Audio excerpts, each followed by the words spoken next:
Right. We're back. Yeah. And that was loud. My spike meter went on my microphone. And then I yelled. Good thing I run this through a levelator. Levelator. Otherwise, if I didn't level this audio, you know what Greg would do to you throughout the podcast. Like, his audio is all over the place. It is up, it is down, it is all around sound. It's like quadraphonic. Yeah, especially when I literally am looking at the video. Yeah. And you're like looking away from the microphone. Hey. Your microphone's like over somewhere else and you're like talking into space. I'm looking at you, you're over on one screen. I mean, I could flop everything around so I could look at you and then look at the book on a different thing, but I mean, no, that's okay. No, I won't look at you at all, Dan. The flop, make noises. Whatever. Anything like that. We are reading a book today. Yeah, we are reading a book, and I'm excited. Two! In fact, double! We're reading 2 books. Double! Well, issue... Double. Oh my... First, I must tell you... Yeah, what are we going to tell them? Well, we need to let everybody know that we are part of the project-nerd.com network. Yeah. You interrupted me saying network.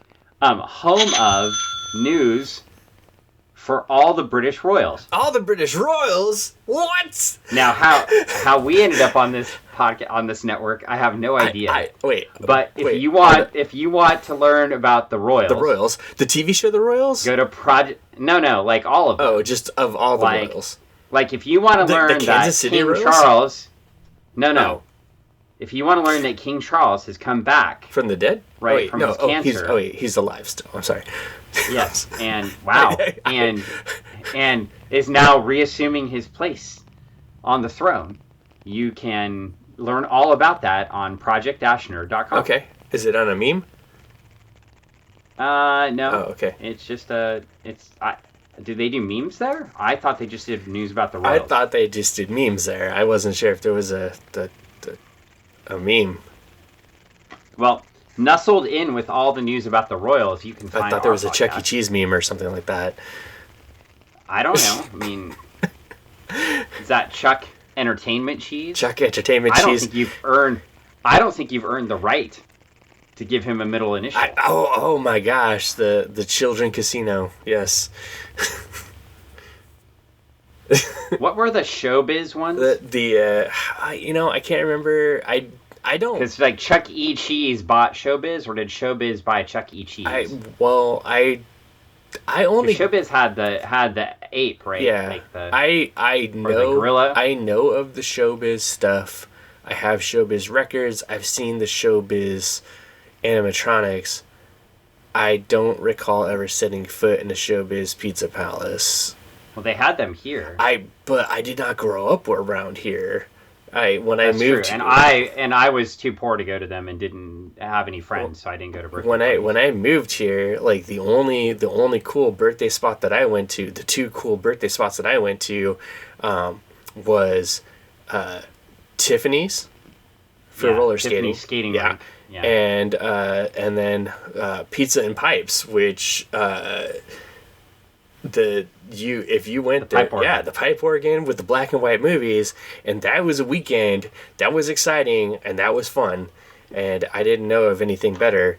And then everyone else is telling me that Chuck E. Cheese was the spot, and I never knew that was a thing until I was like 18 and too old to go to Chuck E. Cheese.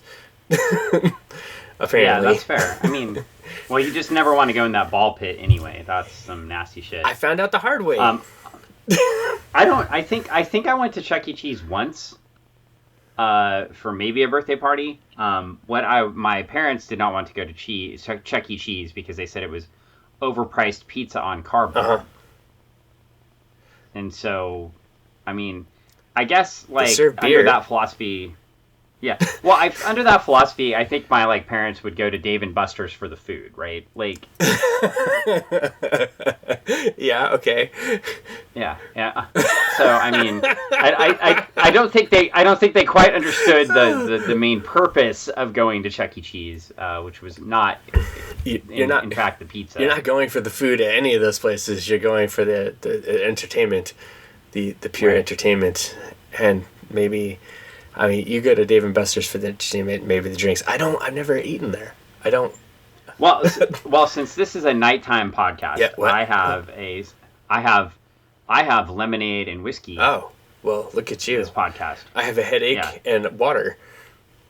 Well, maybe if you drank lemonade and whiskey, you'd be doing better. I wish. I had an Arnold Palmer, but I substituted the iced tea with whiskey. That.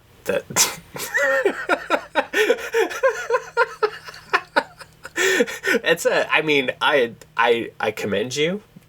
I can't. Yeah, it made sense. It made sense at the time. We'll see like an hour into this podcast how much sense. Well, that made, I mean, you're dealing with a fantastic book that was chosen for us to talk about on the project-nerd.com by Jiu-Jitsu lawyer Paul, that he'd never read, apparently. I thought he picked this because he loved it, and then you tell me, shocker, never read this book.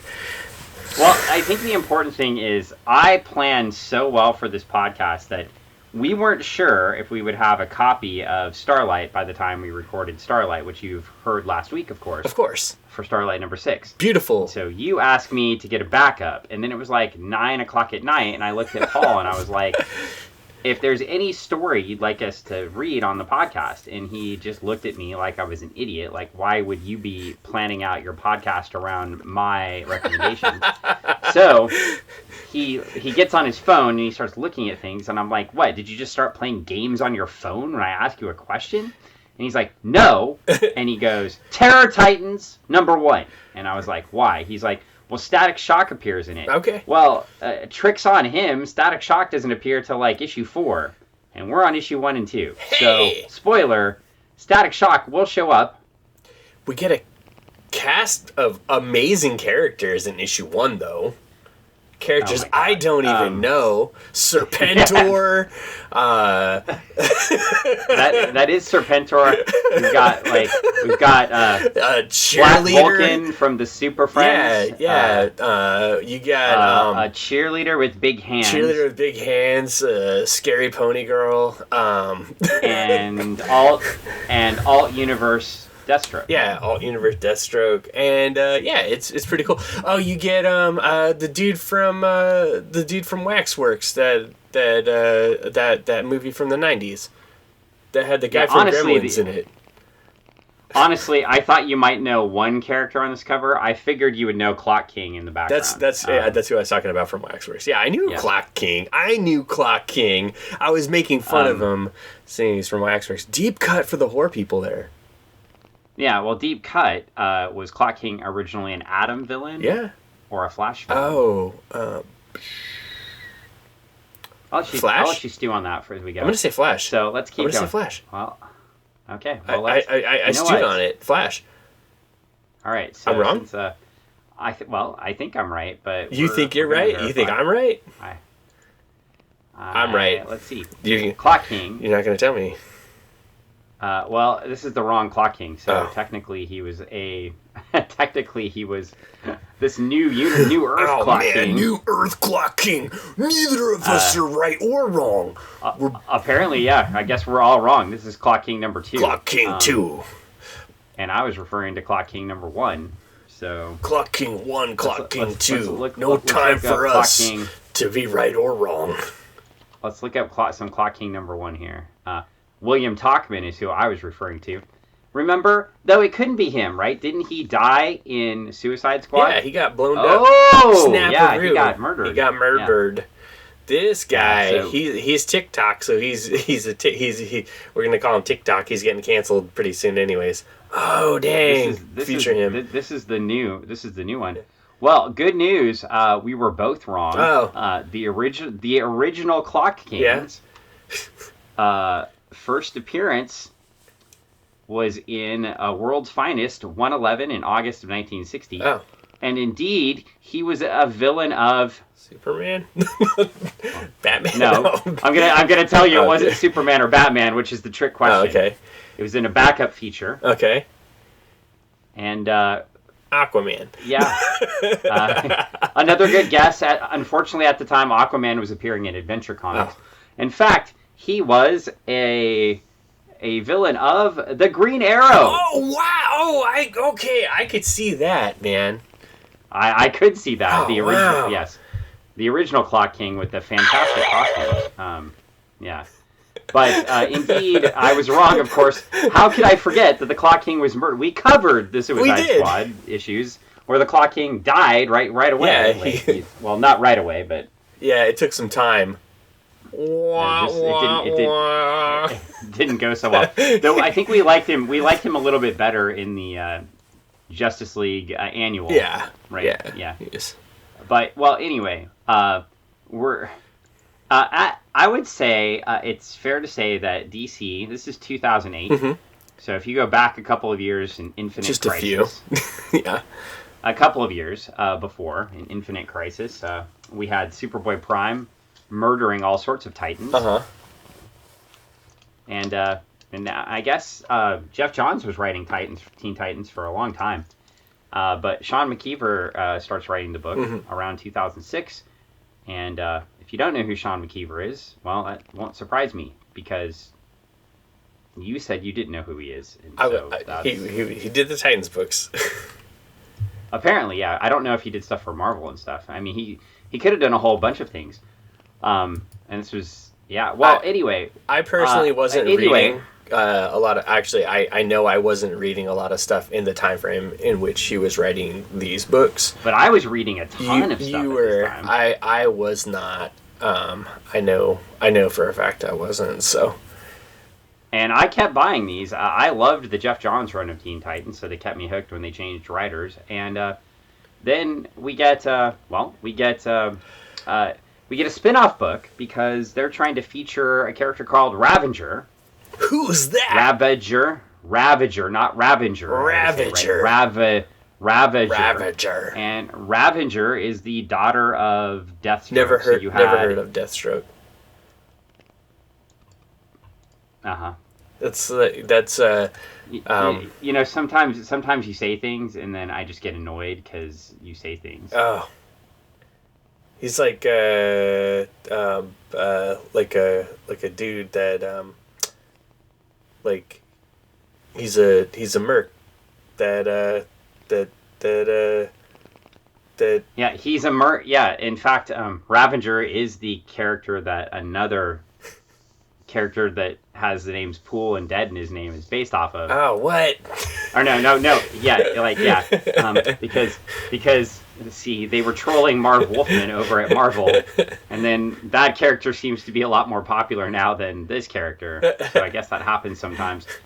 But if you'll go way back in New Teen Titans history, we had Deathstroke was like their very first villain, basically, in a nutshell. I'm just major villain, and we had his son Grant, who died right away trying to kill the Teen Titans, and then his other son Joey Jericho, you might have heard of him. Joseph was a good guy, and then a bad guy, and then a good guy, and then a bad guy, and then a good guy, and then a bad guy. Typical wrestling story. Yeah, I mean, he turned babyface and heel more times than the Big Show in WWE. Yeah, like it's, and then they introduced Rose Wilson in Deathstroke the Terminator in 1992, and at this time they're really trying to push Ravager as a character of the Teen Titans. She basically, and just to get you a little setup for the book, after Infinite Crisis, the whole DC universe sort of has this like 1 year later kind of thing. Yeah. And she basically shows up as part of the Teen Titans in this sort of 1 year gap. They had a couple of other characters show up, like Kid Devil and some other characters. So basically, and this was all sort of Jeff Johns universe creating and adding some different characters and some different things, which was kind of cool. And so anyway,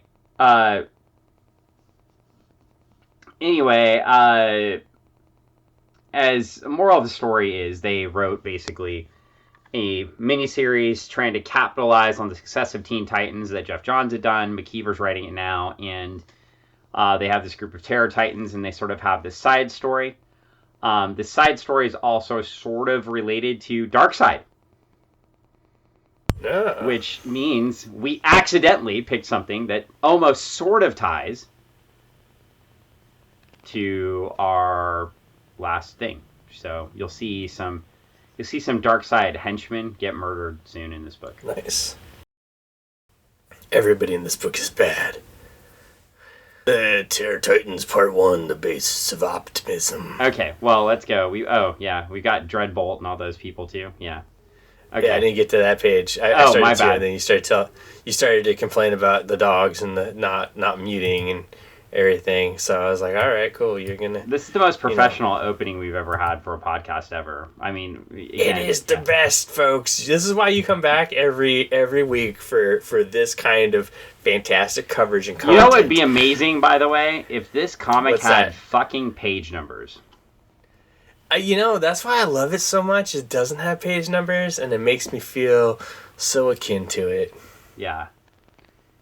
People, Dan is already into that drink. That Arnold Palmer is doing him well. In fact, dropping some bombs. I've decided I'm going to get you a present. I just got to figure out how to purchase it. Oh, no. Is it a page number? No, I sent you the proof for it. It's going to be a big T-shirt that says, I click the button, with the Funny Book Forensics logo on the back of it. I click the button! Yeah. People... And mine's going to say, esteemed member of the media. Esteemed member of the media, and then we're going to be wearing it when we go to conventions that we are just visiting, such as SummerCon this summer. Well, I might wear a Project Nerd shirt if I ever got one. Oh yeah, well we just have to we have to put an order in for a Project Nerd shirt with our names and numbers on the back. So yeah, if they still do the names and numbers on the backs of the Project Nerds, like jerseys and shirts. Maybe they do. I don't know. Well, anyway, it looks like these guys are attacking the other guys. Yeah, it's a fight with the Persuader and the Disruptor and Deadbolt and Serpentor. Against a whole bunch of these Titans that showed up out of nowhere or were there during that 1 year period. So basically, I guess it's time to kill the people Jeff Johns made, I guess. Yeah, because that's what Sean McKeever wants. Yeah, well, new writer, I mean, you clean house, right? In the Legion books we were reading, you marry the characters off so they can't be in the Legion anymore, right? Mm-hmm. Yeah. And here, you just murder all the characters, right? Or I don't know. Well, anyway, first things first, it looks like, I would say Plastic Man's son. So that is Plastic Man's son, by the way. The offspring. Oh, okay. Yeah. Oh, okay. His name is Luke O'Brien. Okay. Luke O'Brien. If you know, do you even know Plastic Man's real name? No. That's what I figured. So. I just knew it was Plastic Man. Yeah, well, Plastic Man's been around a long time. Yeah. Since the golden age. He's really stretched over history. Yeah, I would say he stretched out his welcome. I'm with you. I said he stretched over history. I didn't say he stretched out his welcome. Man. Well, anyway, it's I think I have an old Plastic Man book over here somewhere. But anyway. Yeah? Yeah, I know it shocks you that I might have an old comic book sitting over here somewhere. Really? Well, that's a surprise. I know. Big surprise. A couple comic books. Yeah, look at you, Mr. Comics over there. Mr. Comics over there, Dan, and his spinner rack and his boxes of books. Wow. Well, anyway, we get a little O'Brien action here, and then we get some. I don't know what's happening here. Oh, there we go. Okay, so then we get Aqua Girl, Aqua Lad, Aqua Lass, Aqua Girl, Aqua Woman. This is not the Aqua Girl from the original Teen Titans, though. She shows up in Aquaman in 2004, so it's a different. She has a different origin and stuff. apparently she like lived in San Diego or something, and a city called Sub San Diego. Sub San Diego. So basically, below San Diego. Atlantis West, I guess. Oh. My thought is her city was created when an Atlantis cruise ship sank. Uh-huh.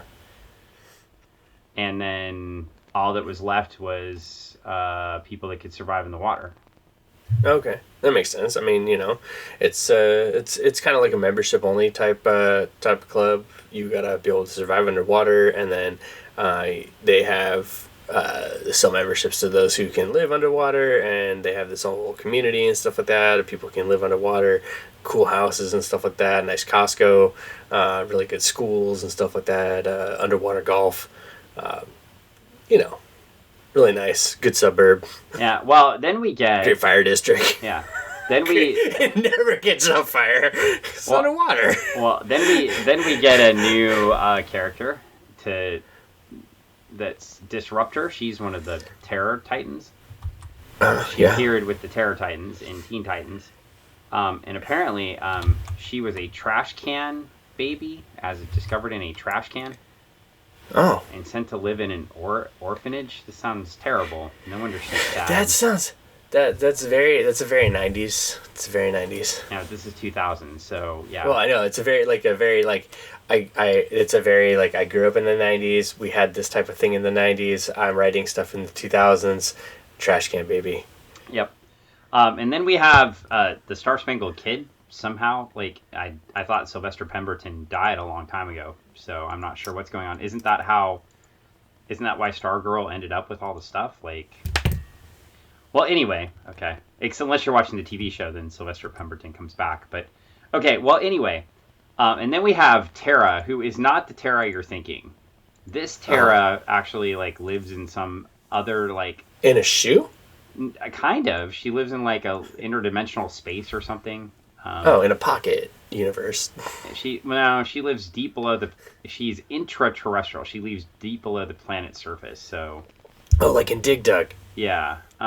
Okay, cool, sweet. And she's got a cool backpack. And she conveniently has the same genetic template as powers as Tara Markov. But she showed up in Supergirl, apparently. Okay. So we're just collecting cast-offs and putting them in a book. Nice. That's usually a successful book for marketing. That's usually good. Yeah. Yeah. And then we have a Copperhead, who's a bad guy.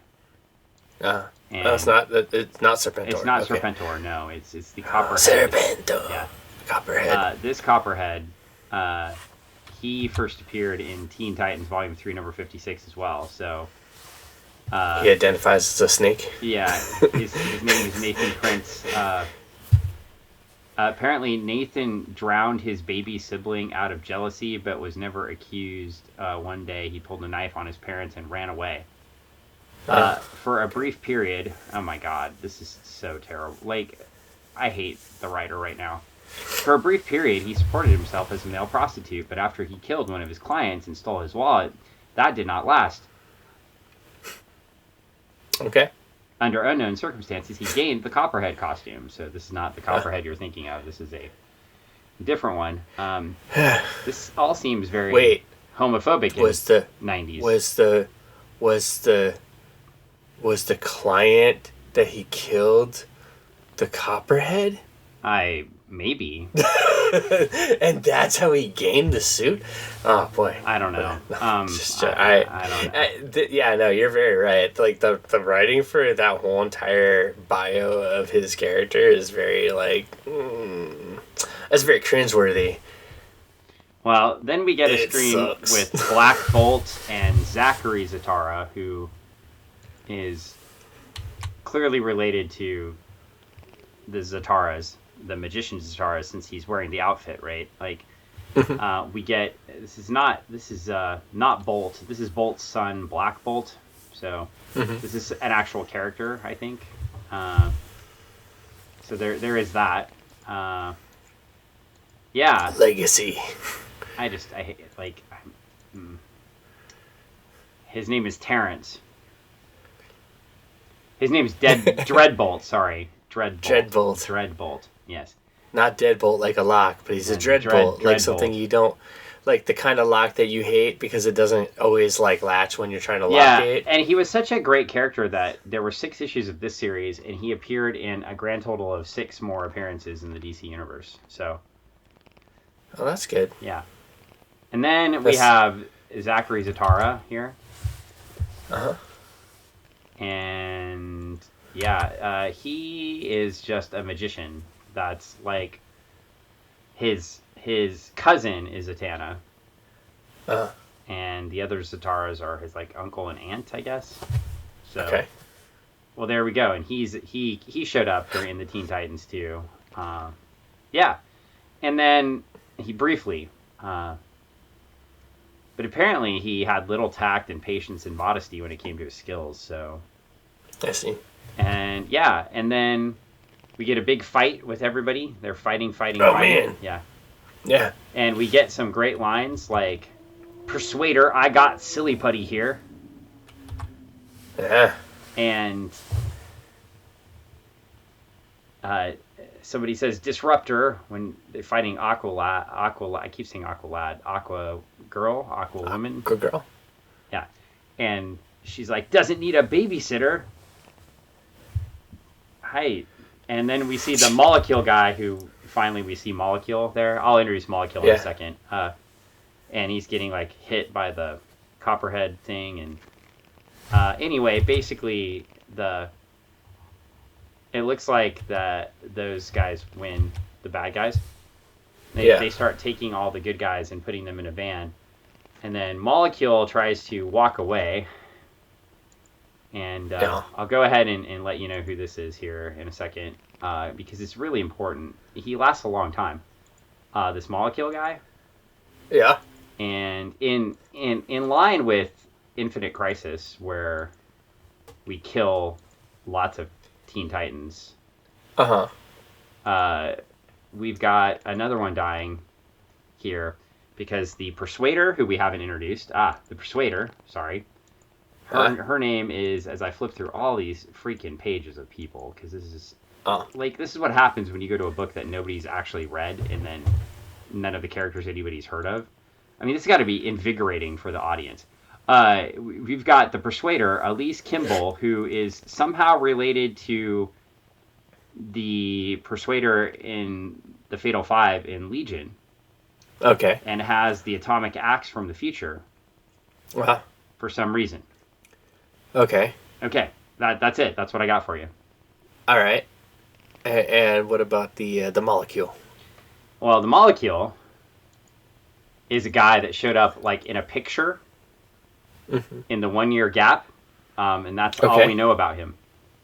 Oh, okay. He was pictured in a scrapbook. His name is unknown. Okay. His origin is unknown. Oh, wow. And he gets sliced in half by the Persuader right away. Schlick. And he's dead. Oh, wow. So he was like in and out. Yeah. Bam! Just like that. So he made 2 appearances. Or no, he made 4 appearances apparently, but mostly they were in a picture. He made 4.5, Dan.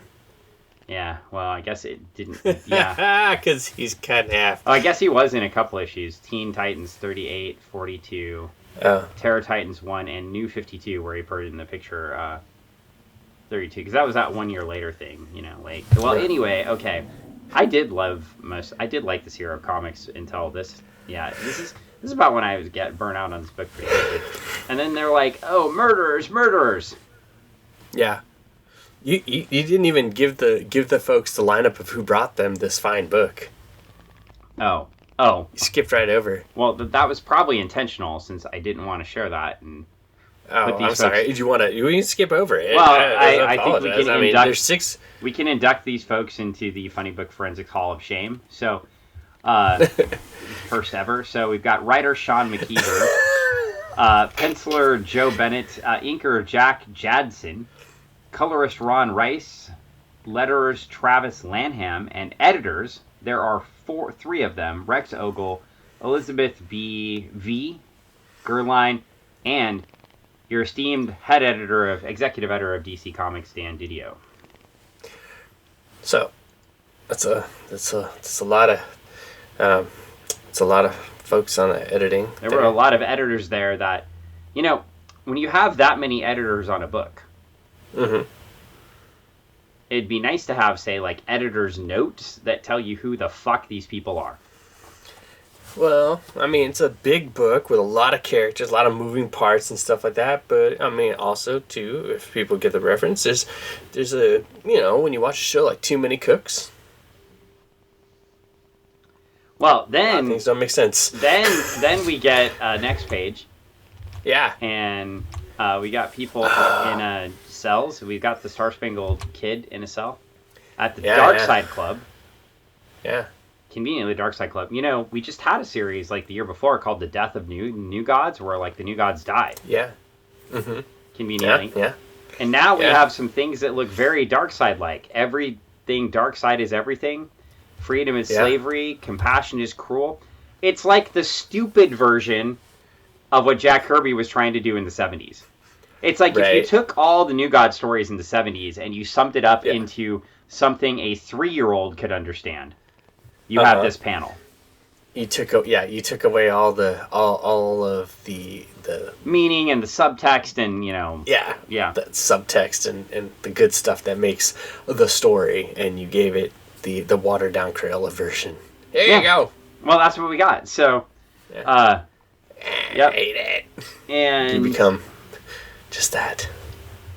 Then we flip the page, and it looks like we find out. Oh, wait, it's the Clock King. What the hell? Okay, I know who that is, but it's not the Clock King you're thinking of because it's the new Clock King. Anyway, new Clock King. We find out that the Dark Side Club is a cult founded on the belief that its members were to become dark gods.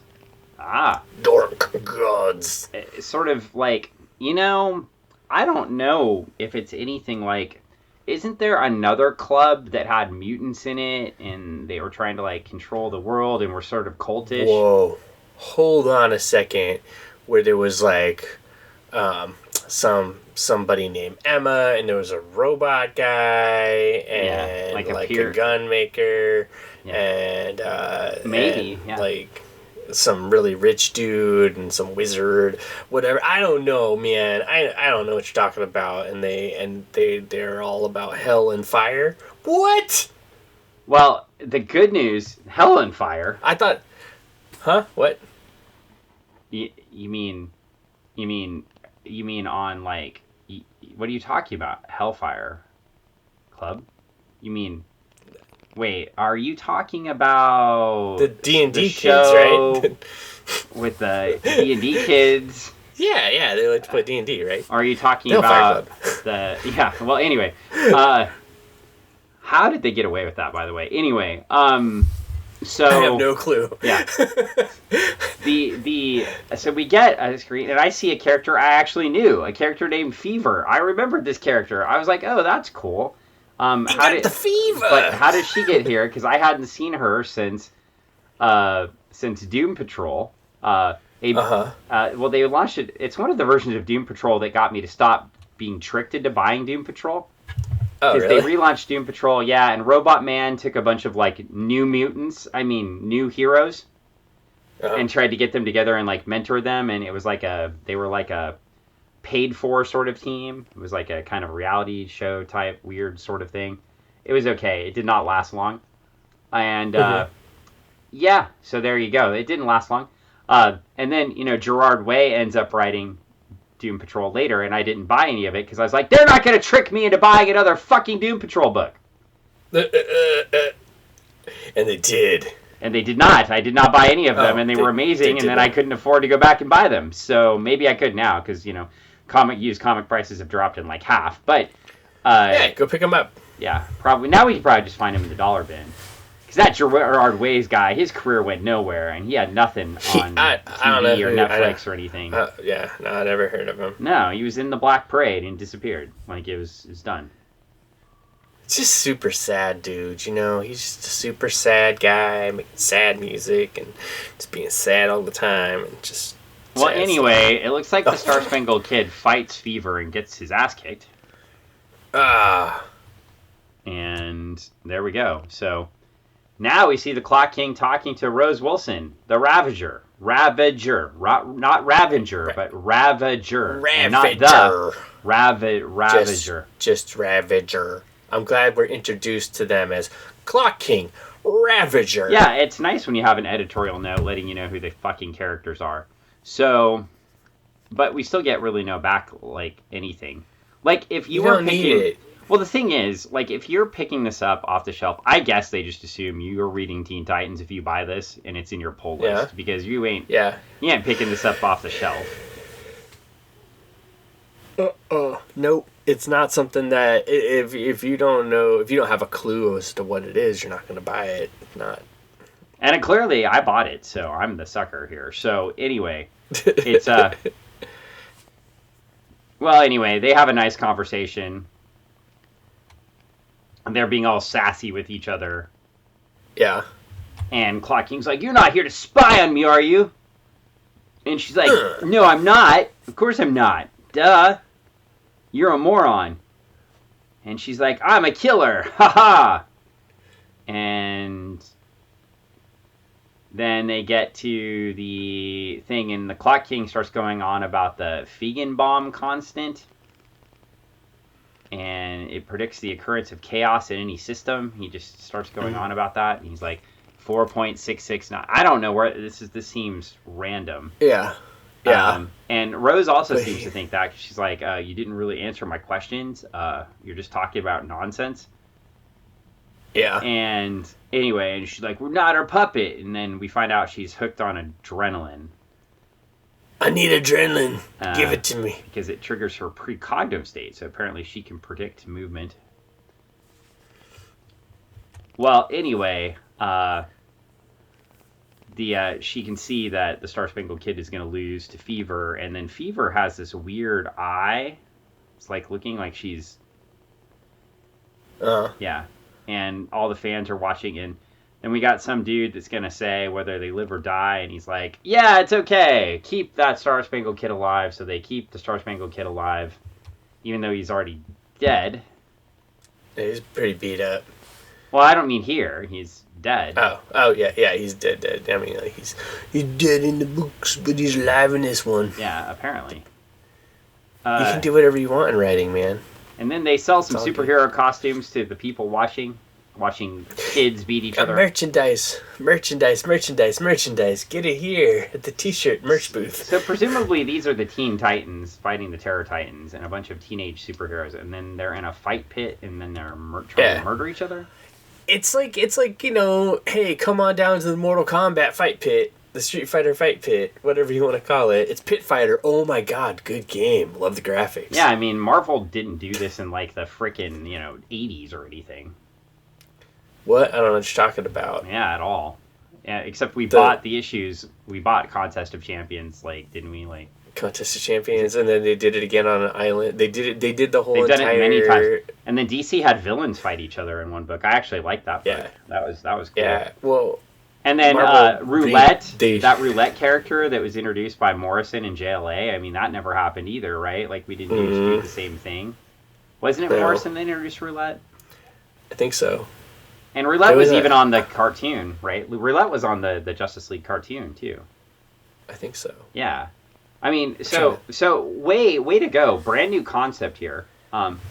Brand new concepts, and people own a club, and they get people together, and they make them fight. I mean, totally brand new concept. But it's the cult aspect that they're a cult. Oh, like Brother Blood and the Teen Titans? Another brand new concept introduced here right in the story. I mean... You're saying it. I understand it. Oh, God. Okay. Anyway, so now we get a bunch of people talking, and all the Terror Titans are talking. Basically, I'm going to summarize this entire page by they're all just talking about whose swing's bigger. Yeah. Yeah. They're undecided. They're undecided. Yeah.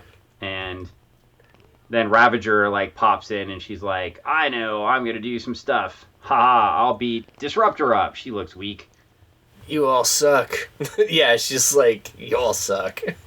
And then she beats Disruptor up, and then Clock King comes in and is like, "Stop it, guys, stop it. he's about as effective as Tony Khan was against the Young Bucks there. Don't fight, everybody. And then he gets beat up. And I wasn't even talking the real fight. I was talking, he got fake beat. So, get this, okay? This is why I don't watch All Elite Wrestling anymore. They had a real fight, right? Yeah. And then they fired the guy who had the real fight, right? They fire, and then Tony Khan goes out on TV. He's like, "Yeah, I was like scared for my life, so I had to fire that guy, CM Punk."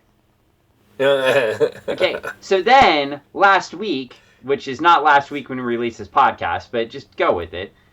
Yeah, I'm with you. The Young Bucks and Jack Perry, son of Luke Perry, for those of you that don't know, beat the shit out of him in the ring, and he walks around in media with a neck brace on, but he hasn't gone back in and said, "I was scared for my life. I have to fire these guys." Like, you can't go on TV and go like, "I've got to fire this guy because I was scared for my life," and then run a fake thing where you fake get beat up and walk around in a neck brace and expect anybody to think you have any fucking credibility at all. It's like, when I watch things, I would like to suspend the disbelief, so, like, I would like it to at least make fucking sense. Yeah. And I think this is a lesson that the author of this comic can learn. I don't know. I kind of like it, man. Why? Because I like garbage TV, and this to me is a garbage. It's the same kind of concept. I'm just like, wow. But would you plop down your fucking $2.99 or whatever the price of this book was, right? Like, it's. If I found it's $2.99. If you found the whole run for like $5. If I found the whole run for like $6. Well, I'm sure you could get it for 50 cents a piece now. Under $10, I would probably buy it and I would enjoy it and read it. I'd be like, this is all right. It's not. I understand the concept what you're saying though. If I was to buy this new, and I was feverishly waiting, feverishly, no pun intended, waiting for a new issue to come out, and this first issue dropped, and I was reading it, and I was like, what the hell is going on? This is like... Well, this is the point where you're ordering a couple months ahead, too, because you're buying at comic shops, right? So, and now I'm stuck with this shit. And I'm sold on this thing, and I get this book that is like, it's literally like opening up a reality TV episode, and I'm buying a scripted reality TV episode of a comic book with comic book characters doing all the stuff, and that's how it feels to me. And it's like, they're doing their fighting, they're being told what to do, how to do it, and stuff like that. But there are consequences and stuff. But it's very much like that's what we're picking up on the behind the scenes. It's like everybody knows their roles. It's it's a fight club for the folks that want to be there to watch it. But it's for the most part it's like, okay, cool. They're gonna do their thing, and everybody knows that it's what it is. Well, should we turn the page and see what happens next? To see if your opinion changes. No. I've read the book. I know exactly what happens. But up to this page, I'd be like, oh man, this is bad. Okay. Well, we get introduced to a guy named Steppenwolf, which there's only one Steppenwolf in the DC universe. Yeah. Be one of Darkseid's henchmen. And I'm reading this the first time. I'm like, why is Steppenwolf dressed in a suit? But then we got to remember, they just had that Death of the New Gods thing, so some weird shit's happened with the New Gods, so probably. At least this version of Steppenwolf, his last appearance, just remember that Zack Snyder thought Steppenwolf was so important that he should be the main villain in the Justice League movie. In the whole entire movie. And when you, Zack Snyder. God. I'm pretty sure you and I both were like, he's like a mid-level manager in a corporation. He's like the guy that tells you, all right, everybody, the pizza party's happening at 12. We all better be there because the the vice president's gonna come in on a Skype call. Yeah, guys, it's great. That's Steppenwolf, if you don't know. I mean, that's according to the he's DC the database. Well, anyway, yeah, that's it. And then, and we get some. Anyway, they leave. It's like Dreadbolt, who I keep wanting to call Black Bolt. Dreadbolt, but that would be a different character from a different company, so we've got to be careful there. Yeah. Dreadbolt and goes walking with the Clock King, and they start talking about how they're supposed to be a band of murderers, but Dreadbolt's just not cutting it. He's not murdery enough. Yeah. And the Clock King's like, you got to go kill your dad. Kill him. Whose name is body count up, boy. Yeah. And some guy comes in and is like, yells at Clock King. He's like, the fights, people can't properly bet if the lineup isn't. She hasn't even been properly conditioned. And Ravager goes out to fight Fever, who is won all the battles. She wins in one kick. And we have a new champion, apparently. And we get it, and the guy up front sticks his thumb down. That means she's supposed to kill Fever, but she does not. And she's like, yells at the guy, I don't think so, Tubby. Not gonna do it. And then she turns her head, and they shoot. They Blue Beetle. Yeah. Ted Cord Fever. If you want to go back to that, I think that's in our episode 249 or it's way at the beginning. So, way at the beginning. I'm not gonna lie. I was like, oh yeah, cool. She doesn't kill her. Everything's cool. And then all of a sudden you hear you get to that part, and you're like, whoa, yeah. Clock King called time. Time of death. Well, I think the important thing about this book is we've killed another teenage superhero, and who appeared in a different thing and a character I was like, oh, maybe they're gonna do something with this cool character now that they introduced and then got rid of, and then they murder her immediately. So we get to the back page, and probably the most important thing in this book is true or false, Greg. Getting caught with weed can get you kicked off the soccer team. It'll get you kicked off the soccer team. True. 2, weed isn't so cool when your baby brother finds you high. How old are the two of you? How old? Yeah. Now, what are you doing? Is this? Are you in a safe, enclosed environment? Or are you driving? I think if you found him driving high, probably bad. Yeah. But older brother probably shouldn't be driving baby brother around anyway. If you are supposed to be the responsible one, and there's no one else around, and baby brother comes in, and you are just totally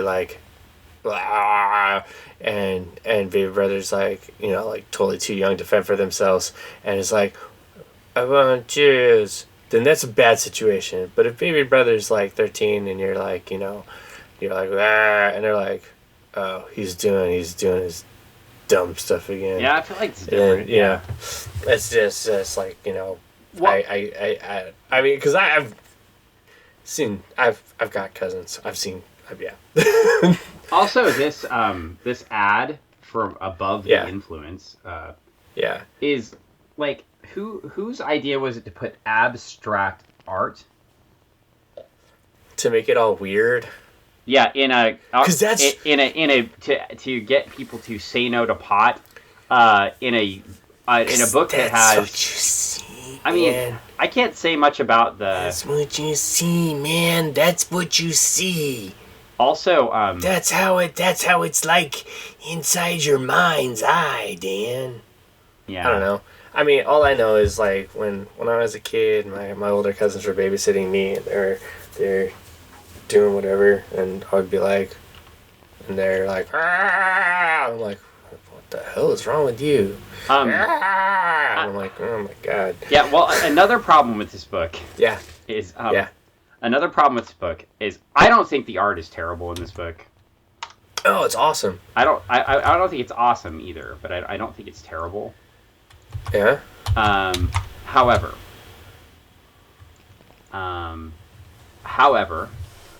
yeah. Right? Why?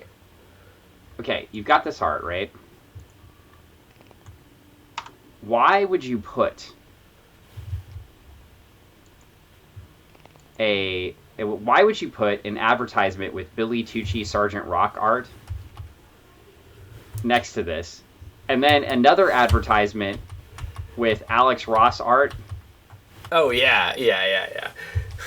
So right. so you have so you're advertising the Sergeant Rock book, and I'm looking at that Billy Tucci art, going, why did I not buy that? Right, because that's really good. And then the Alex Ross stuff, and you're like, you already know it's good. I mean, I was buying that already, so that's. But yeah. It's always fun to hear Anne ask the question, "Wow, like, what? Like, is Alex Ross like just some dude that just likes to paint superheroes, and like his art is just like that prolific that he just like paints superheroes, and they just sell his superhero paintings at all the Comic Cons?" And I'm like, no, Alex Ross, like, well, yes, that is true, but he also did like these comic books that are like super amazing, and people are very lucky that they got this opportunity to see this amazing artist do this amazing work in comic books. Oh. So when I'm going through stuff and I find these books, I'm like, you pull them out and you give them to me. Yep. You don't sell them for 99 cents. I bet she would actually enjoy reading Kingdom Come. Yeah. I think that one would actually keep her interest. Especially just because there's so much going on in it. It might overwhelm her, but other than that. Oh, yeah. Well, I think we should move on to because we have been recording for a minute. Maybe Terror Titans number 2. I suppose if that's really what you really want to do. Yep. The tournament begins, it says on the cover. We've got Ravager, the Star Spangled Kid. We've got Copperhead. We've got Persuader, and we've got Dreadbolt, and it looks like Disruptor's down there, and we've got another. Well, Joe did another cover for us, so it's good. Yeah. I mean, it'll be. Wow, these are only $2.99. Man, comics are $7.99 now. Well, only yours. Anyway. Only mine. Anyway, what? So. It's. I buy the good stuff, Dan. It's. Hey, we got an advertisement for Wall-E. That's a good movie, and I'm surprised. Like I know the time frame in which this came out. Can we stop the podcast and just watch Wall-E instead of reviewing this book? We're living in it right now. We're about to all jump into our spaceship and leave the planet, head off to Mars, sit in our chair, touch our pads, drink our big cups. We already got the Stanley Cups. We got our iPads. We have our scooter boards. We're almost there. Well, we get a brief history of Terry. We're going to Mars, Dan. Yeah, I transitioned immediately. Like, I don't know why, but we got a brief history of the life of Terry Boletinsky, which is Dreadbolt, as you'll remember. And we see he's watching his dad create monsters. Yeah. And he sees his dad in monster movies. And he uses a monster movie gun against a bully, and he gets beat up. Bully. Yeah. And then his dad starts fighting another movie star, the Blue Devil. And then his dad shows him the costume. And then Terry grows up and takes the costume and starts also creating his own monster movie props. And then the Clock King comes to visit him. Oh! Okay. So that's a brief history of his life. Thank you for that. With no explanation or words, but, cool. I get it. Okay. Just quick paste. Boom, boom, boom, boom, boom. And to drive it home, we get a first page where they're driving carrying out Fever, who's the back of her head is gone. So thank you for showing us that again. I really appreciate that. Not cool. We find out they're back at the Dark Side Club in Los Angeles. They never left. And Dreadbolt's all upset because Ravager's in the meeting, and they're having a meeting. And we get another conversation with Steppenwolf, and it's Vermin Wunderbar. And they talk about Granny dying, presumably Granny Goodness in the War of the Gods, or the Death of the New Gods, yeah. I see. And then they're all talking, and they're telling the Clock King what the rules are. And the Clock King was supposed to bring in, like, Wonder Girl. We found that last issue that we didn't mention it. And they basically, by the way, in the first issue, and I can't believe I glanced over this, they were like, hey, you were supposed to bring in, like, Wonder Girl. Like, basically, the people in the story are like, why did you bring us in all these C-listers? Nobody wants to pay for that. They literally say that in the first issue of their own comic book, and then they continue to write a comic book that no one wants to read. Well, they can't kill A-listers. They can only kill C-listers. Well, talking about killing C-listers, we kill the C-listers that they used in the movie because the Clock King throws some sort of thing and kills Vermin Wunderbar and Steppenwolf. And at least in the New Earth timeline, that's the last appearance of both of them. Bah. So they're dead. And Clock King's like, I'm your god! Ha ha! Oh. And then we get how to learn to be a remote control in minutes. I don't know what's happening right now. It's another Above the Influence ad that I have no idea. Let's see what this one does. I don't have that ad. Oh, you don't, huh? Well, I do. No, mine's different. Yours can't be different because we're reading from the same one, but that's okay. Mine goes from the killing of those two gentlemen right into Terror Titans Part 2 making the cut. Oh, I have that too. Sorry. But I don't have... No, my thing got messed up there. It's I've got it now. We're good. You'll have it too. Have it too. I just had to get mine aligned and pages. Mine's. Well, Terror Titans Part 2 making the cut. Sean McKeever, Joe Bennett, Jack Jadson, Ron Reis, Swans on letters, whoever that is. Do you know Swans? I don't know. That's a new person. Rex Ogle, assistant editor, Gehrlein and Didio editors, and the cover, Bennett and Jadson. So Joe Bennett and Jadson did the cover as well. Again, the art is fine here. I'm not hating this. Oh yeah, no, it's good. It's so 90s. I mean, it's so 2000s. It's not 90s. It's very 2000s. It's very, lots of very clean. It's also a Brazilian artist, so it's going to be lots of large breasts, lots of clean lines. Like, I can't complain about the clean lines. Cool. Like, I mean, the Brazilian art style of this period has a specific style, right? You get quite a few, like, and it's, it's good. Like, one, I'm glad comics branched out, like, globally, and it wasn't just going out and getting artists from the Philippines now. Like, we're branching out, getting artists from Brazil, all over the world. That's cool. Brazil has a huge comic book history. They reprinted a crap ton of stuff in Brazil. A lot of Brazilians are Legion fans because they reprinted a lot of Legion stuff down there. Yeah, it's interesting. Yeah, it's so. When I was down there visiting my family. When I say Brazilians, I meant just the artists. Sorry, I interrupted you, but I just meant the artists I've met from Brazil. I don't mean all of Brazilians are. Yeah. No. But when I was down there, I picked up some various books, and it's always interesting to read books in other languages, and my Portuguese is very it's as good as my Japanese is because it's very, very elementary school, so it's kind of fun to read comics because it being a visual mechanic, it's a very visual storytelling, so it's like you can follow along with the images and stuff like that, and pick up the words as you go. It's kind of nice, but just reading through some of these books that I have both in two different languages is interesting, and just to see how they're localized for that area is also neat because it's like, oh, okay, cool. I have this Captain America book, and it's interesting because the even though it's the same book, the words are slightly different because it's in Portuguese, so there might not be the words for it. So, or anyways, moving on. Yeah, well, the good news, we get a page of Ravager beating the shit out of everyone.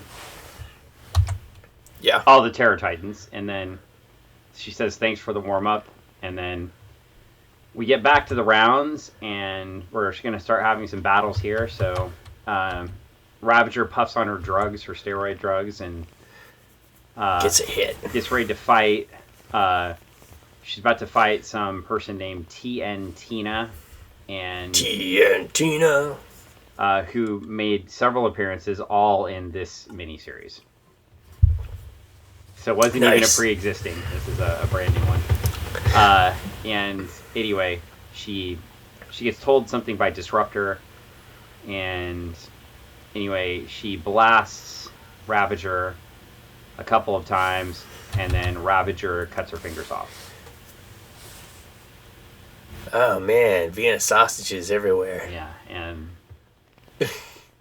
is that where Tina's powers are in her fingertips? I guess. I don't know. I have no idea who this character is or what they do, because I've never seen this character before, and we don't really get an explanation outside of kind of graphics to say what she does.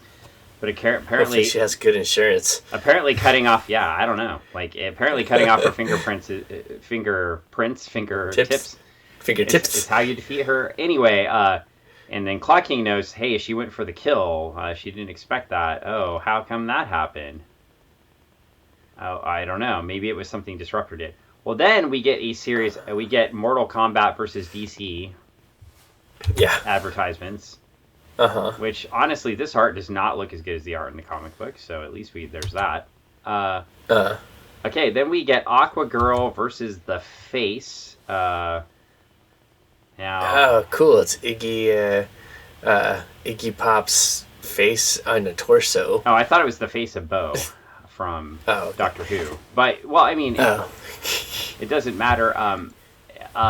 This is also Face's first appearance, so the Face would actually appear in more issues than just this series, though, but not many.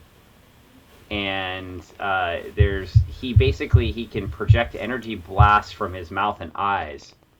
So I don't know that sounds like any other character that still sucks. Not fighting that way, though. Yeah. No, he's getting his ass kicked. Yeah. Then we get Terra versus Zatara. So I guess the Titans are fighting each other, and Terra defeats Zatara. It's amazing how somebody that throws rocks around defeats a super powerful magician. So that's interesting. Pristine versus Offspring. So I'm going to have to tell you about Pristine, because here we go again. I have no idea who this is. I probably should. All right. Since I read these books, since I read these books in 2008, I should definitely know who all these folks are. Oh, Pristine has no history and appeared here. So. Oh, okay. New. Yeah. So we've learned about Pristine just from this, and Pristine defeats Plastic Man's kid. And then we turn the page and we get folks watching or playing video games. Sorry. Yeah, they're playing video games in the hideout there. They're in the Clock King's hideout. They look like they're beating each other up. So it's like super meta because they're playing like Mortal Kombat type video games while doing Mortal Kombat themselves. Yeah. Hey, I need to unwind and de-stress, so let's play this video game and let's beat each other up and rip each other's spines out before we go beat each other up and rip each other's spines out. Oh, I got an energy drink and some cookies. Cool. Awesome. And then it's all next to an advertisement for Mortal Kombat, the video game's Prima official game guide. Nice. So it's meta. Well, anyway, basically they're continuing to pick on what's her face, Disruptor, Yeah. And the other note is, like, Rose Ravager is noting that, oh, they're all zombified kids they're fighting. Haha, that sucks. Okay, and then the Clock King appears in as the Spectre. Okay, yeah. I mean, he's all green and stuff and super tall. Yeah, he's like the Wizard of Oz, man. Well, he tells all the Terror Titans to suit up, so they all do. They all get in their costumes. And he hangs out with Copperhead on the next page, and he asks why he's so insecure. And he's like, I've killed lots of people. And he's like, this is our workshop, Copperhead. We're going to make stuff together. Then we flip the page, and we get an advertisement for Dragon Ball Z Remastered. Oh, hey. Oh, wow. This is kind of crazy when you think about it. They take all the fighting games and comics and put them into a fighting game comic. Yeah. And then we get also Faces of Evil, which was that was fun. But anyway. Was that like a movie where they take all the things that you shouldn't watch and put it into one? Oh, no, that's a different movie. This is a bunch of cool paintings and art. Boom. Okay, so now we get Hard Rock versus Gypsy. So yes, indeed. That's a terrible restaurant. Yeah, we get another fight. Yes, indeed. This folks. Yes, indeed. If you were wondering. Yeah. If you were wondering, Greg. Yeah. DC. Oh no, I'm wrong. Sorry. If you were wondering, this is not who I thought it was. This Hard Rock first appeared in Showcase '96.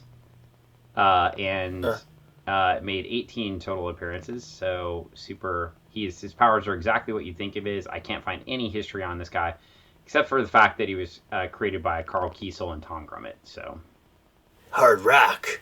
We like that rock hard Carl Kiesel guy and his Impossible Jones stuff. It's fun stuff. Oh yeah.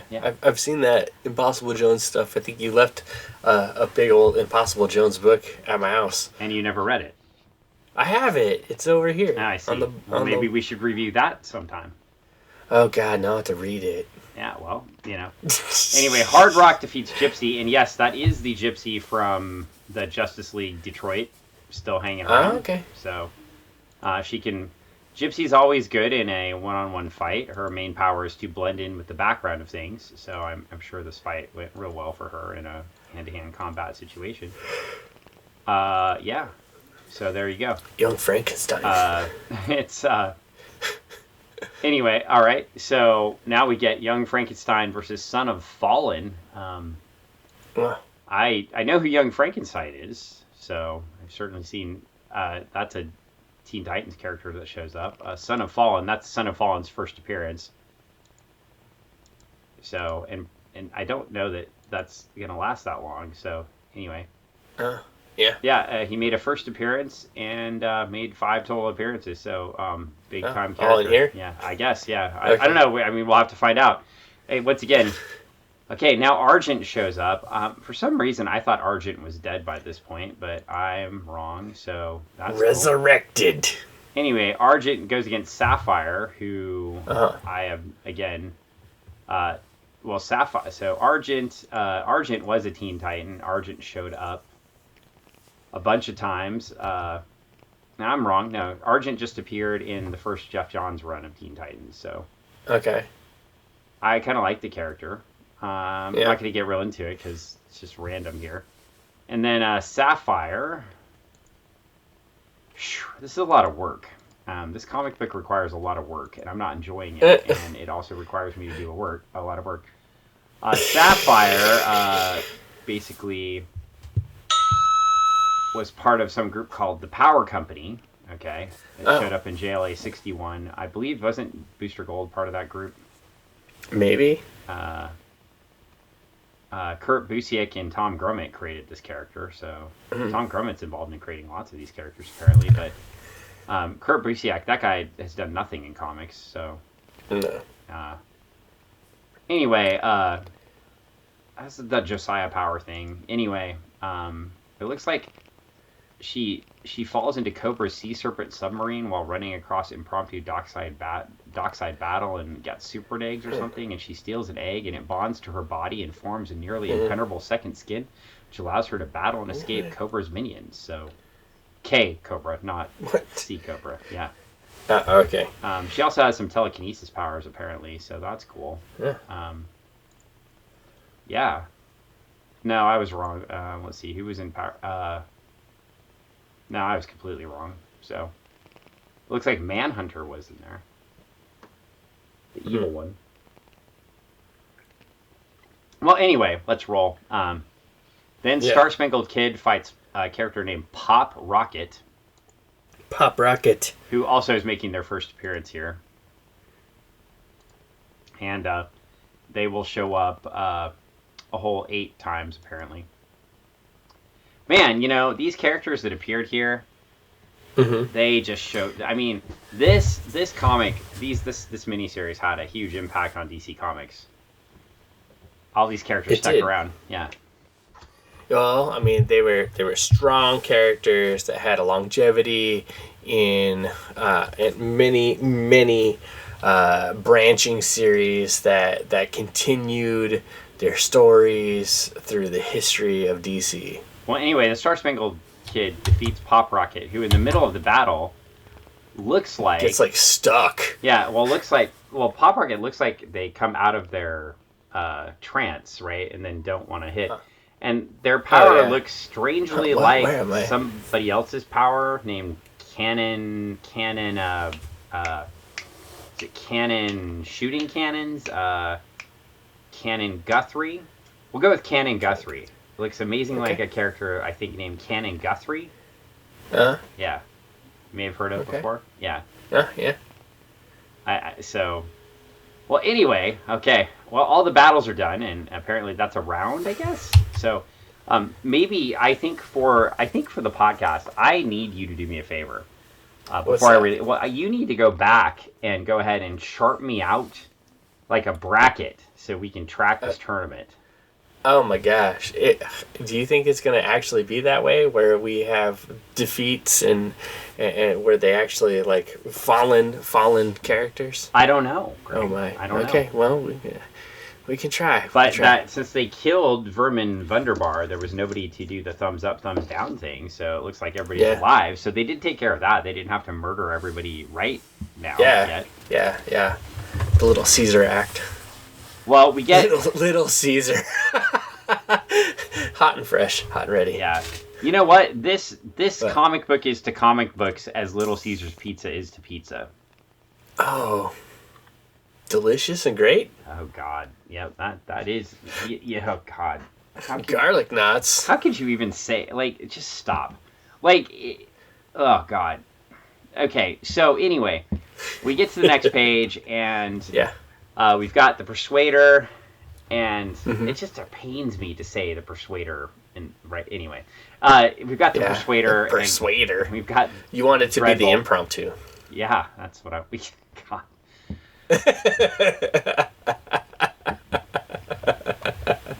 That might be a better name. How about the ADS? So the ADS. The ADS. People out there don't understand, but the ADS is hilarious. No, it's not. They're usually terrible and sad. Anyway, so it's the after dinner speech for those who don't know. Have you watched debaters try to tell jokes? Oh, you have, because I try to tell jokes. And how fucking funny are they? Would you want to listen to me tell jokes for 10 minutes? I don't think so. It's like watching the worst stand-up ever, because it's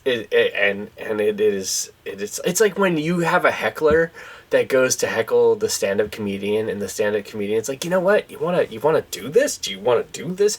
Do you think you could do this better? And they get up there and they're like, so yeah, sure, I can do it better. Sure, okay, yeah, let me try. So the baseball team is playing today. Who likes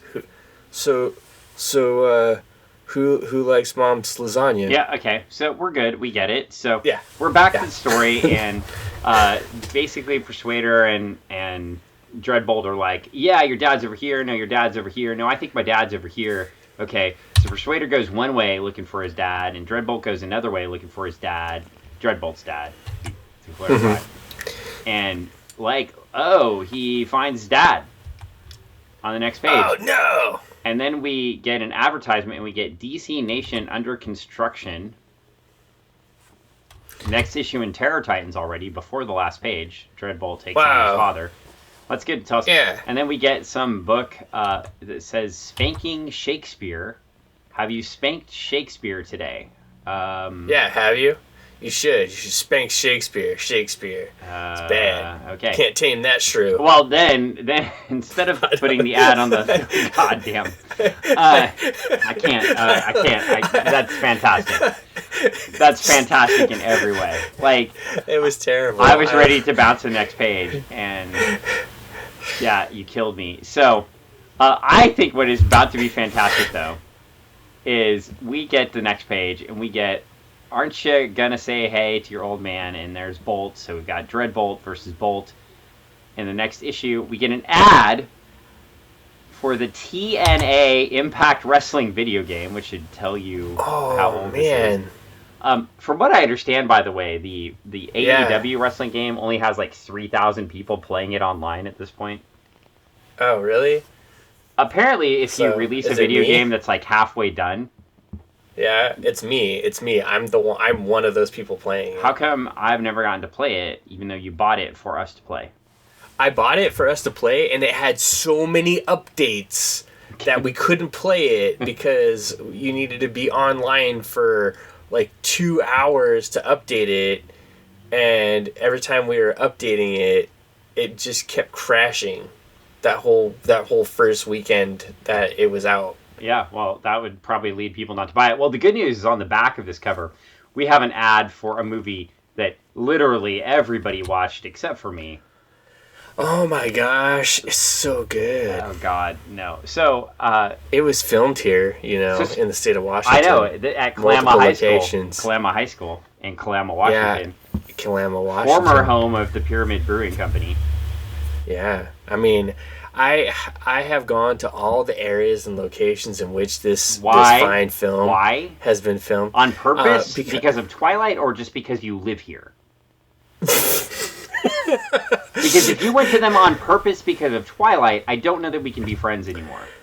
Because when people come to visit the great state of Washington, the first thing that they say they want to do is they want to go see all the locations in which all the fine films that have been filmed in the state of Washington. They want to go to fucking Forks?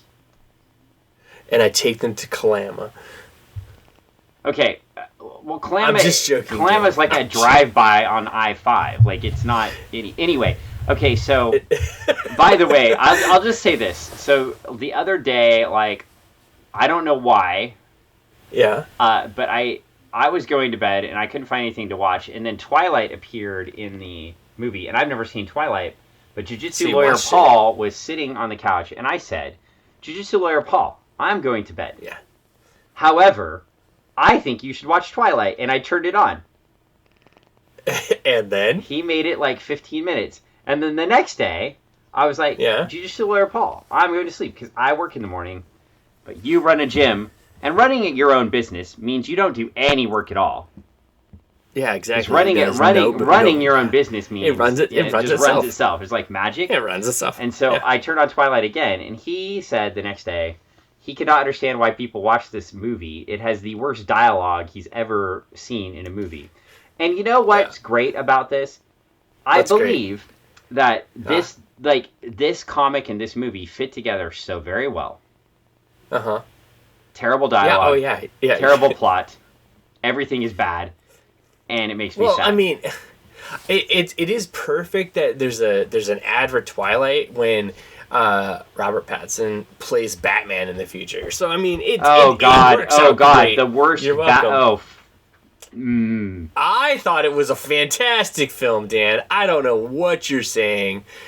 Oh my gosh, great movie. How many TikToks went up without my knowledge of me watching that film? Oh my gosh, so many. I think Jiu-Jitsu Lawyer Paul probably posted like 20 clips of you just making the angriest, sour faces, flipping off the TV, trying to get up and walk away. But then he was like, "You should watch the movie. You rented them. You bought the movie. I don't know if you bought it or rented it. I did not buy it. I watched it on Max. You wanted to watch this movie, like, we're watching the movie, and you're just so mad, like, the whole time, and you're just, like, grumpy faced. It was great. Well, maybe I should get those and actually post them on our site, since it's me. But anyway, oh my gosh! And then he kept, like, playing other music over. It was even better because, like, the music he was playing over you making faces, and it was just so good. Well, anyway. Classic. I mean, you probably got like 1,000 views, man. I'm sure. I got 0 views. I'm now Grumpy Cat. Anyway. You are Grumpy Cat. Grumpy Dan. Well, this was a book. There was 2 issues. We're going to do issue 3 and 4 next time. Apparently in issue 4 we get a special surprise. In fact, it's on the cover. So it's a well-hidden surprise. Mm-hmm. And we're going to meet Static in the DCU because it's never happened. It's only now, I don't want to talk about it too much. We can talk about it next issue, but Static was a popular cartoon. Mm-hmm. Static was in the Milestone universe, and this is the series they thought to introduce Static to the DC universe in. Yeah. This is a thing that happened. And this is why Marvel Comics makes more money than DC Comics. Because their editorial sucks. Sometimes. Well, yeah, maybe. You might be right. Because I don't know. If you've got a cartoon franchise and that people liked and the character, and then you introduce them... When did Static Shock go off the air? I don't know. You know what? Let's not broach this now. Let's save it for the next. Let's do it in the next podcast. episode. Yeah. I'm just going to say right now in this episode, I'm enjoying the story where it's going. I like the interestingness of it. Like I said, it feels like I'm watching an episode of wrestling. It's building up to something. Or just like, you know, that heavily scripted reality TV. Nobody can see my air quotes. It's heavily scripted reality TV. You know, so I'm excited to see this type of thing being done. Yeah, this comic sucks. I blame, like you said, blame Paul. So. Yeah, it's awful. I mean, here's the thing, right? We can blame Paul, and I don't think he knew. I don't think Jujutsu lawyer Paul Boudreaux knew how bad this was. He should have based it on my reaction on what I appreciate it. Yeah, he got excited because it had Static in it. So apparently Sean McKeever has written many books. So he wrote The Incredible Hulk, Sentinel, Mary Jane, Inhumans. Yeah, I was just joking. In 2005, he won the Eisner Award for talent deserving of wider recognition. Mm-hmm. I don't know if that award still exists, but, you know, sure. But, yeah, I mean, wow. This is really terrible. Hey, you know, you gotta... This is one of the things that you do... for us to read, we read this because others want to hear our take on it. So we have to finish the next 4 books. God. Okay. You're excited, I can tell. Yeah, I'm great. This is great. I will make sure we film these at night. We will. Film, record, whatever. I say words, and they don't make any sense, but that's okay. Well, anyway... if you loved this episode of Funny Book Forensics and you loved me being sad, you can come back next episode for the next 2 issues of Terror Titans. That's Terror Titans 3 and 4. Of course, you could always just pick up Terror Titans and read it yourself. I mean, why wouldn't you? I'm sure you can find it for 50 cents anywhere at any fine comic book store in America. Yeah. And on top of that, if you come back and join us, you could always follow us on the project-nerd.com network. You could follow us on YouTube, Facebook, Twitter. Mm-hmm. You just, get our feed and just listen to it in any podcast player like Spotify. Oh, that's a thing that we're on. Yeah. You can get us there. Apple or a Podcast Addict. But what, that one? I love that one. I love that one too. So, yeah. And do you have anything to plug right now? Starlight. Look for it on Kickstarter. Starlight. Look for it on Kickstarter. 7. We're going to be Travis and I were talking and getting really excited about sometime mid next month. That means nothing to the listeners. They're not looking at my calendar. Well, that's why I said, based on when this episode comes out. Yeah. Like, when this episode comes out, you should be looking for Starlight. Yeah. You just leave it at that. I queued you up, and then you tried to say dates and things. And I was just saying, when this episode comes out, you should be looking for Starlight. Exactly. Yeah. Look for Starlight. Check out the links. Check out that Kickstarter. Yeah. And I think the most important thing, if you go to Kickstarter when they release Starlight, you will get several versions of the song Starlight, Starbright, the nursery rhyme. Make a Wish. Oh yeah, definitely. That's good. And they're all gonna be techno rave versions, so that Travis is he's made on a Casio keyboard and done. So he's gonna have done those. He'll be talking in a high pitched voice with Helium, and if you back it at $2 million, he will say your name on the track. Yep. Okay. $2 million though. Somebody will back it at $2 million. $2 million. $2 million. My grandma always using $2 million for her groceries. So. And 2 hugs. She's pretty light on the hugs, but she's always good for the $2 million. And the food she makes afterwards. Yeah, the food. She cooked some great food last week, and also that was bad for her blood work. Okay, well, anyway, we should finish this thing up. So, Grandma's Cooking, Jiu-Jitsu lawyer Paul Boudreau on 27th and Bridgeport Way in Tacoma, Washington /University Place. You could also find Greg at the Retro Emporium. Whoa! Yes, relive your childhood. You can find Greg and Ann at the Retro Emporium. Greg is usually there on the weekends and sometimes at night, much to my chagrin when I want to go do fun things. And then... yes. That's it for now. That's it. That's all. We're going to go to SummerCon. Have we picked a day yet? Yeah, SummerCon, yeah. Yeah, we're going to do that Friday. All right, we are going to SummerCon on Friday. That's fantastic. Yeah. It is... set, even though we don't have tickets yet, but it's confirmed. We will be there on Friday, the 21st of June. You can find us. We will be wearing shirts that say Funny Book Forensics on them.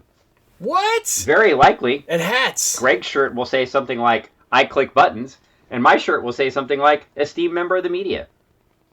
Oh, boy. And hot diggity dog. Is that why you're asking me questions? We may even make it to where you could buy said shirts if you wanted to. Oh my goodness. And we will have a sticker for you. So I probably will use up these stickers. But Greg, I have some too. I'll make some stickers maybe even that have like a QR code that links to our feed. Oh, that would be cool. Genius idea. That is a genius idea. And we might actually have with us someone from Project Nerd. What? Yes. Surprise. Okay, well. That'd be you or myself. Oh. And a secret guest. No. There might be a secret guest? Yeah, secret guest. Since when is there a secret guest? Okay, stop. We'll talk about secret guests more. Yeah. All right. Hey, bye.